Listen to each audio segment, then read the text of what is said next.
we're going to go ahead and get started here. First off, though, I wanted to give a very quick channel shout-out to this. There's a YouTube channel called Marijuana Maintenance. This guy has been with Dead Rabbit. He's been a subscriber to Dead Rabbit Radio before I hit 1,000 subs. So, like, right now we're hovering about 2,500, 2,600 subs. So he's been listening to Dead Rabbit for a long time, and he actually does his own thing, where he also does some weird paranormal videos, but at the same time, he's taking fat bong hits, and he's talking about the weed that he's smoking. So he has a little bit of the Dead Rabbit paranormal stuff, and then if you're really interested in marijuana, he has that too. I used to smoke, and I've had a lot of friends who were really into like the blends of the indica and the, what's the other one, sativa, indica. You know, like they were like when you were smoking with them, they could really get into detail about what it was, and that's who Marijuana Maintenance is. So if you're into like the science of marijuana and the blends and all that stuff, give it a shot. And he also has some pretty entertaining stuff with paranormal as well. So yeah, but I just wanted to go ahead and give a shout out to a guy who's been supporting the channel for a long time. So what we're going to talk about first is kind of an interesting story. Now, a long time ago, when I was coming up with the idea of Dead Rabbit Recommends, one of the movies that I had that I wanted to talk about was Never Die Alone.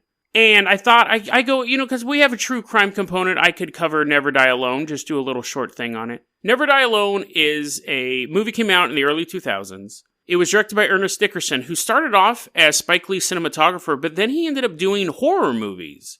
He's done a lot of stuff, but he directed Demon Knight, which is one of my favorite movies. And he's directed a bunch of episodes of The Walking Dead. So you have this black crime drama starring a rapper that's shot like a horror movie. So right there you have this weird, stark contrast. There are no protagonists in the movie whatsoever. You have basically 6 characters and they're all working towards their own goals and they all interfere with each other. And there's like a main character, but he has to be one of the most reprehensible characters I've seen in mainstream cinema. So DMX plays this drug dealer named King David, who dies 15 minutes into the movie. And then the rest of the movie is everyone reacting to his death and all these little plans going awry. And his flashbacks to how he basically, like, he left the city and then came back and got killed, and we get to learn what happened after he left it. So it's structured very bizarrely. And so the B plot is all the characters moving around, and there's really, it's almost not just plots, it's almost just like sets of really messed up stuff that King David does. All of his flashbacks go like this. Yo, I met this girl, man. She was really hot, so I took her home. We banged for a while. Then she made me mad, so I got her addicted to heroin. Then I met this other girl, and you're like, this is the main character. This is the hero of this story. He's constantly destroying people's lives like it's nothing. And then they just move on to the next scene, and you're like, what is going on with this movie? And it's very just an intriguing character study. None of the characters come off in a good light. Even the character who's supposed to be sympathetic, who's a white reporter living the life in the hood and trying to learn the black experience, he just comes off like a total, like, douchebag. Like, he comes off as a total tourist in this area that he flat out doesn't belong in because he's getting hunted. It's just a very bizarre movie to watch. It's a very bizarre tale, and it's filmed very well, and it completely flew under the radar. It didn't do good at the box office. It's one of those gems out there that I think even if you're not into, like, urban crime dramas, it really stands out just visually. It's just, you feel like you're intruding on some really dangerous business when you're watching it. I don't know if it's the way that it's shot or the script, but you feel like you're basically witnessing a crime when you're watching this movie. And you're like, oh shit, like, I don't ever want to cross that dude, which is the sign of a good movie. But see, here's the thing.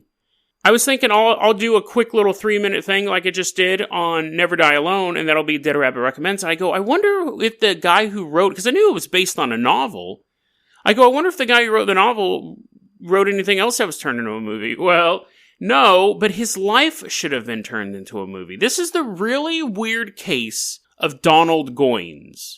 Now, Donald Goines was a black dude who was born into a upper middle class family back in the 30s. And his family, I believe they lived in Detroit. They had like a laundromat, a miniature laundromat empire. So they owned all these laundromats. They were very well off. But Donald just couldn't get through school. He was getting picked on. He was getting bullied. Then he started running with the tougher crowd. And his grades were suffering. So then, you can't do this today. He forged documents saying he was 18 and joined the Navy and went to the Korean War. That's not something you can really get away with nowadays. But he did. Back then, they didn't really care. You just have a piece of paper saying, hey, look, it says on it, I'm 17, and a little stick figure drawing of you as an adult, and they're like, you're in. So he goes over there, does his service, honorably discharged, but when he comes back, he has a crippling heroin addiction. So now this kid starts, well, he's a man now, and he was a man when he joined the Navy too, it's just with a forged document. He begins committing petty crimes. Larceny, auto theft, stuff like that, just minor stuff, and he did a little bit of pimping, I believe. He ends up getting arrested multiple times. And so he always wanted to write Western novels, which is a weird thing, I think now, and that's the stereotype. You're like, why would this drug dealer want to write a bunch of Western novels? Which, I mean, but then again, that's all that was on television was Western shows. So it makes sense that even drug dealer would be like, oh, I want to write like Louis L'Amour. But he ends up writing crime dramas instead. He reads books by Iceberg Slim, and he goes, I can do that. I can write books about the real-life experiences and the people in my neighborhood that I hang out with. Because he's no longer living in an affluent neighborhood. He's a junkie. So he writes his first book called Dope Fiend about a middle-class woman who descends into drugs. So it's kind of like mirroring his story. And it's gross. People don't want to publish it at first because it's so gritty and realistic. Publishers are like, no, we're not going to do that. Well, finally a publisher does pick him up and says, tell you what, we'll do it on a contract basis. Contract basically means you get paid up front and you don't get any of the royalties. So he writes this book, he gets paid the contract, he then spends that money on heroin. And then he realizes something. I'm really good at writing, and I really, really love heroin. In the next 5 years, he pumps out 15 books. He's spending like 3 months per novel, and they're selling like hotcakes. He becomes this big author of these type of books. No one was writing books like his, and if they were, they weren't getting as successful. But the people in the neighborhood that he was in were like, yeah, that's really cool. Donnie's getting some money, he's spending it on heroin. That's not cool, but they would read his books too. And they started to realize something. They weren't fictional. He was taking stories that he was hearing, true crimes and murders and horrible things happening that either he witnessed or that his friends were telling him about, writing them in books, selling them. So you know where this story's going.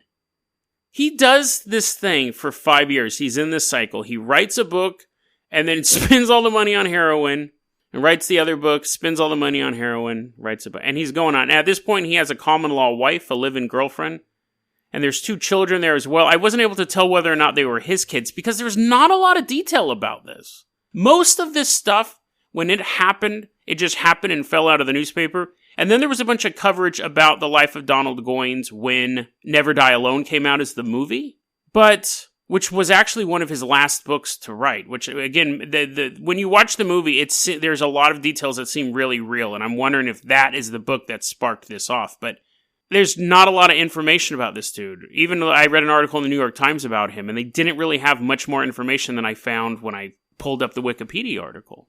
So, it's October 4th, 1974. And legend has it that Donald was at his typewriter writing his next novel when a bullet goes through his brain, kills him on the spot. His live-in girlfriend must have done something, because then whoever the murderer or murderers were followed her into the kitchen. Either she was running away or she was in there and she heard the gunshot and screamed or whatever, and they executed her in the kitchen. The 2 kids in the house weren't touched, never saw the killer or killers. 1974, cold case, never been solved, no leads, nothing. Now, some people say that he might have been killed over a drug debt. But then you think, killing someone over a drug debt, a person who's currently making money, you're never getting your money. So the other theory became, and really, it seems like the cops in 1974 really didn't care. I'm sure they did an investigation, but there's just nothing ever came out of it. As far as they're concerned, a black junkie got shot in a bad neighborhood. And thank God the kids didn't get hurt. Let's move on to the next case. But as time has gone on, people have thought, and even people in the neighborhood at the time thought, Donnie got shot because he's talking too much. You can write books and say they're fictional. But if the people that you're writing about know what you're doing, they're going to have a problem with this. They're going to come after you. It's possible that Donald thought he was untouchable. It's possible that he thought that... Well, it's possible he wasn't thinking at all. He just wanted heroin. He didn't care how he got it. Instead of stealing physical items, he was stealing people's stories. It's also possible that the stories were completely fictional and people just thought they were a little too close to reality. But the fact of the matter is that Donald died at the age, he was born in 1938, he died in 74, so he was, like 30-something? Young man. He died. His mother had him buried with a book. I don't know which book, it wasn't revealed, and I don't think anyone really knows now, because the book was stolen out of his grave.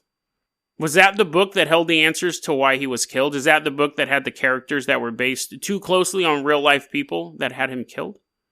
Did someone just want to be a jerk and not let him have reading material in the afterlife? It's a bizarre story, and it shows that sometimes when you have the creative people rub up against the wrong people, these things can happen. You can be looking for inspiration, but it could be inspiration in all the wrong places. So if you ever do watch Never Die Alone, just remember this movie involving all these horrible people quite likely in some fashion actually happened. The reason why the story structure is just a bunch of little elements is because those elements are probably based on real life. And the movie you're watching may have gotten its writer killed.